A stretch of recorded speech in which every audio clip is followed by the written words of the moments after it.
বাস্তবায়নের দাবি জানায় অটোরিকশা শ্রমিকরা।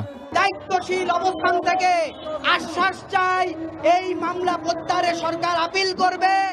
2, এই গাড়ি চলাচলের যেই নীতিমালা প্রণয়ন দরকার, ড্রাইভিং লাইসেন্স দরকার, গাড়ির লাইসেন্স দরকার, রুট পারমিট দরকার, সেই রুট পারমিটের ব্যবস্থা করবে। আমরা শান্তিপূর্ণভাবে গাড়িটা চালাতে চাই এবং আমাদের একটা এরিয়া বাস্তব করে দেব যাতে আমরা সেই এরিয়াতে চলাচল করতে পারি।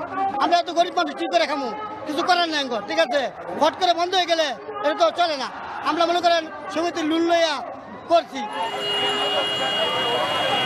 এদিকে মোহাম্মদপুর, বছিলা ও যাত্রাবাড়ি এলাকায়ও বিক্ষোভ করে অটোরিকশা চালকরা। বিক্ষোভ ও আন্দোলনে যানজটের সৃষ্টি হয় পুরো মোহাম্মদপুর ও মিরপুর সড়কে। আমরা এই কর্মসূচি চালিয়ে যাব আর আমাদেরকে রুট পারমিশন দিতে হবে, অবশ্যই লাইসেন্স দিতে হবে, যাতে